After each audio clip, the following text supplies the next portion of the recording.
কেমন আছো তোমরা সকলে? নিশ্চিত সকলে ভালো আছো। আজ তোমাদের জন্য আরো এক নতুন গল্প নিয়ে এসেছি, মূর্তি চুরি। সকাল সকাল গোপাল দাওয়ায় বসে মাটির পুতুল বানাচ্ছে, কে সঙ্গে গুলটে পুটি ন্যাপলাদের নিয়ে। পুটিকে বলে, পুটি দেখ, তোর মতো কি সুন্দর একটা পুতুল বানিয়েছি। ওদিকে গোপালের গিন্নি বেরিয়ে এসে বলে, কি গো, সকাল থেকে বসে গেছো মাটির পুতুল বানাতে আর ওদের সাথে খেলা করতে বসে গেছো? কখন যাবে তুমি বাজার করতে? দেখেছো বেলাটা কত হয়েছে?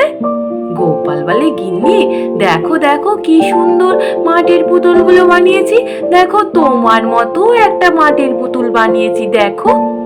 ওদিকে পুটি বলে, হ্যাঁ গো দিদা, দেখো দাদু কি সুন্দর করে মাটির পুতুলগুলো বানিয়েছে, একটা আমার মতো একটা তোমার মতো, তাহলে ওগুলো তুমি নিয়ে গুছিয়ে রাখবে কেমন? গোপালের গিন্নি বলে, বেশ বেশ, শুনলাম তোদের কথা, আগে তুমি যাও, বাজারে যাও। তারপর গোপাল রাজসভায় কিছুক্ষণ পরে যায়। রাজসভা শুরু হতেই রাজামশাই বলেন, আচ্ছা তোমাদেরকে একটা কথা জানানোর ছিল। আমার একটা মূর্তি আসবে বর্ধমান থেকে, বর্ধমানে রাজা ওই মূর্তিটা পাঠাবেন, কিন্তু মূর্তিটা আনতে কে যাবে সেটাই ভেবে উঠতে পারছি না। আচ্ছা গোপাল, তুমি যেতে পারবে মূর্তিটা আনতে? মূর্তিটা কিন্তু পাথরের দিয়ে তৈরি, কিন্তু ভেতরেরটা পুরোপুরি সোনা দিয়ে মোড়ানো, আর ওটা গভীর জঙ্গলের ভিতর দিয়ে আনতে হবে, খুব সাবধানে নিয়ে আসতে হবে কিন্তু। গোপাল, পারবে কি তুমি? গোপাল বলে, বেশ রাজামশাই, আমি আনতে পারবো, আমার কোনো সমস্যা নেই। ওদিকে মন্ত্রীমশাই বলে, রাজামশাই গোপালকে পাঠাচ্ছেন ওখানে জঙ্গলের ভিতরে, যদি চোর ডাকাত থাকে, গোপাল কি পারবে ওখান থেকে উদ্ধার করে নিয়ে আসতে?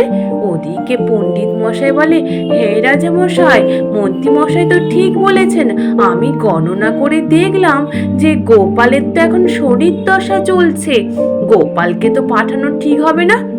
গোপাল বলে, বেশ রাজামশাই, আপনি যা বলবেন তাই হবে, আপনি যদি বলেন যেতে তাহলে যাব, নইলে যাব না। রাজামশাই বলে, বেশ বেশ, পণ্ডিত যখন বলল তাহলে আর তোমার যাওয়ার দরকার নেই গোপাল, তাহলে মন্ত্রী তুমি তাহলে যেও। মন্ত্রী মশাই বলে, হ্যাঁ রাজামশাই, আমি যাব, সঙ্গে পণ্ডিত মশাইকেও নিয়ে যাব। তারপর রাজামশাই বলে, বেশ, তাহলে পণ্ডিতকে নিয়ে যেও। রাজসভা শেষ হয়ে যেতেই অমনি মন্ত্রী মশাই এসে বটাঘটার সাথে দেখা করে। বটাঘটাকে বলে যে, শোন, যখন আমি বর্ধমান থেকে মূর্তিটা নিয়ে পণ্ডিতকে সঙ্গে করে নিয়ে ফিরবো, তোরাই জঙ্গলের মাঝখানে মাঝপথে থাকবি, তারপর তোরা এসে এই পাথরের মূর্তিটাকে ফাটিয়ে ওখান থেকে সোনাগুলোকে নিয়ে চলে যাবি, আর আমি মিছিমিছি পণ্ডিতের নাম দোষ দিয়ে দেব যে পণ্ডিতকে মেরে ডাকাতের দল নিয়ে চলে গেছে। তারপর বটাঘটাকে শিখিয়ে রেখে দিয়ে ওদিকে মন্ত্রী মশাই পণ্ডিতকে নিয়ে বেরিয়ে পড়ে। আর ওদিকে গোপাল গোপাল বাড়িতে কিছু না বলে আগে বিজ্ঞানীর সাথে দেখা করে। বিজ্ঞানীকে বলে, বিজ্ঞানী জানেন তো এই মূর্তিটাকে মন্ত্রী মশাই আনতে যাচ্ছে, বহু পুরনো দিনের মূর্তি, আর ওটা সোনা দিয়ে তৈরি করা, আর মন্ত্রী মশাই নিয়ে আসছে, মানে ওটা তো অক্ষত অবস্থায় কিছুতেই কৃষ্ণনগরে ফিরে আসবে না বিজ্ঞানী মশাই। বিজ্ঞানীও বলে, হ্যাঁ গোপাল, তুমি তো ঠিক বলেছ, কিন্তু কি করবে এখন? অমনি গোপাল বলে, আচ্ছা বিজ্ঞানী মশাই, আপনার কাছে এমন কোনো জিনিস আছে যে এমন ধরনের আঠা যেটা ওই পাথরের মূর্তিতে দিয়ে দেওয়ার পরে ওখান থেকে হাত ছাড়ানো যাবে না? বলে, হ্যাঁ আছে তো, খুব মারাত্মক ধরনের একটা আঠা আছে, ওই আঠা যদি ওই মূর্তির গায়ে লাগিয়ে দেওয়া যায়, তাহলে মূর্তিটাকে যে ধরবে সে আর ওই হাত টেনে বের করতে পারবে না, যতক্ষণ না হাত কেটে না দেওয়া হচ্ছে। বলে, হবে তো না বিজ্ঞানী মশাই, তাহলে আমাকে ওই আঠাটা দেন। তারপর ওই আঠা নিয়ে গোপাল বাড়িতে কিছু না বলে সোজা বেরিয়ে পড়ে বর্ধমানের উদ্দেশ্যে। মন্ত্রী আর পণ্ডিতের পৌঁছানোর আগে ওদিকে গোপাল বর্ধমানে পৌঁছে যায়।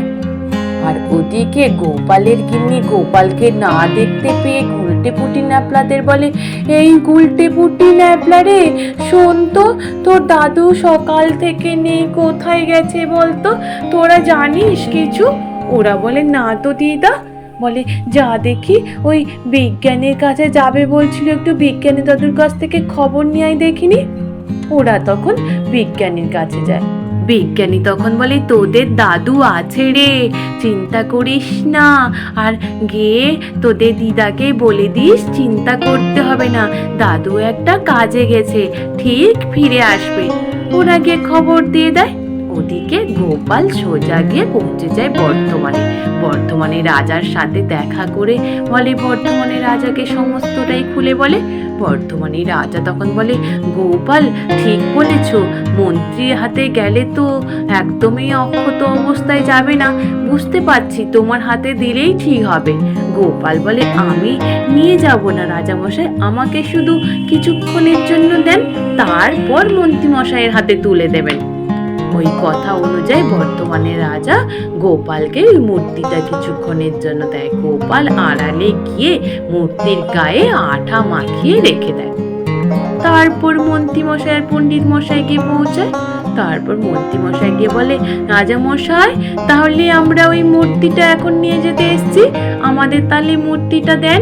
রাজা মশাই বলে, হ্যাঁ মন্ত্রী, তোমরা মূর্তিটা নিয়ে যাবে ঠিক আছে, মূর্তিটা যেন অক্ষত অবস্থায় যেন কৃষ্ণনগরে পৌঁছে যায়। মন্ত্রী মশাই বলে, হে রাজা মশাই, আপনি ও নিয়ে চিন্তা করবেন না, আমরা ঠিক ওই জ্বালায় ভরে ঠিক পৌঁছে যাব কৃষ্ণনগরে। তারপর ওই মূর্তিটাকে জ্বালায় ভরে নিয়ে দুজনে মিলে বেরিয়ে পড়ে। ওদিকে জঙ্গলের ভিতরে যাওয়ার সময় গোপালও পিছু পিছু যেতে থাকে। ওদিকে বটা ঘটা জঙ্গলের মাঝখানে দাঁড়িয়ে অপেক্ষা করতে থাকে। বটা ঘটাকে বলে, কি রে, এতক্ষণ পর্যন্ত তো মন্ত্রী মশাই এখানে এসে পৌঁছালো না, আমাদেরকে যে দাঁড়িয়ে থাকতে বলেছিল। তারপর বলতে বলতে অমনি মন্ত্রী মশাই পণ্ডিত মশাই পৌঁছে যায়। তারপর বটা ঘটা বলে, মন্ত্রী মশাই, আমরা ভাবলাম আপনাকে মনে বাঘে খেয়ে নিয়েছে, এতক্ষণ আসছেন না দেখে। মন্ত্রী মশাই বলে, বাঘে খাবে? বাঘের অত বড় ক্ষমতা আছে? দাঁড়া, এক্ষুনি জ্বালাটা ফাটাই। পণ্ডিত মশাই বলে, এ কি করছেন মন্ত্রী মশাই, অক্ষত অবস্থায় নিয়ে যেতে বলেছে, আপনি এ কি করছেন? বলে, পণ্ডিত, তোমার পাটাও ভাঙবো, আর মিছিমিছিকে বলবো ডাকাতদের দল তোমার পা ভেঙে আমাকে মেরে সঙ্গে ওই মূর্তিটাকে নিয়ে পালিয়ে গেছে, আর আমরা এই সোনার গয়নাগুলো সব নিয়ে নেব মূর্তির গায়ের থেকে। তারপর ওই জ্বালাটা ভেঙে ওই মূর্তিটাকে নিয়ে মন্ত্রী মশাই তুলে ধরে বটা ঘটাকে বলে, এই বটা ঘটা, নে মূর্তিটাকে তুলে আছাড় মার, তারপর ওই সোনাগুলো তার গা থেকে ছাড়িয়ে নিতে হবে। ওদিকে বটা ঘটা বলে, মন্ত্রী মশাই দেন। ওদিকে মন্ত্রীও ধরায়। মন্ত্রী বলে, তোমরা টান মারো, এ কি তোমরা ধরছো না? মন্ত্রী মশাই বলে, এই মা, এটা তো হাত আমি ছড়াতেই পারছি না, এ তো আঠার মতো চিপকে রয়েছে। বটা ঘটা বলে, এই মা, আমাদের হাত থেকেও সরানো যাচ্ছে না, এই তো চিপকে রয়েছে, এ কি অবস্থা হলো, কি হবে এখন? গোপাল তখন গাছের আড়াল থেকে বেরিয়ে এসে বলে, এটাই তো জব্দ করার উপায় মন্ত্রী মশাই, অতি বুদ্ধির গলায় দড়ি না। আপনি ভেবেছিলেন মূর্তিটাকে ভেঙে সোনার গয়নাগুলো সমস্ত গা থেকে বের করে নেবেন, আর তো পারবেন না মন্ত্রী মশাই আর বটা ঘটা। চলুন এবার রাজামশাইয়ের কাছে। রাজামশাইয়ের কাছে গিয়ে গোপাল সবটাই খুলে বলে। রাজামশাই শুনে বলে, গোপাল, তুমি ছেলে বলে আমার সম্মানটা রাখলে গোপাল, নালে তো আমার মান সম্মান সব চলে যেত। এ কি মন্ত্রী বটা ঘটা, তোমরা এত বড় চোর! হাতে নাতে গোপালের বুদ্ধিতে তোমরা ধরা পড়লে। তাহলে গোপাল, এদেরকে তো আমি শাস্তি দেবই, আগে শুলে চড়াবো, তার আগে গোপাল এই মূর্তিটাকে তাহলে কি করে ওদের হাত থেকে ছাড়াবে?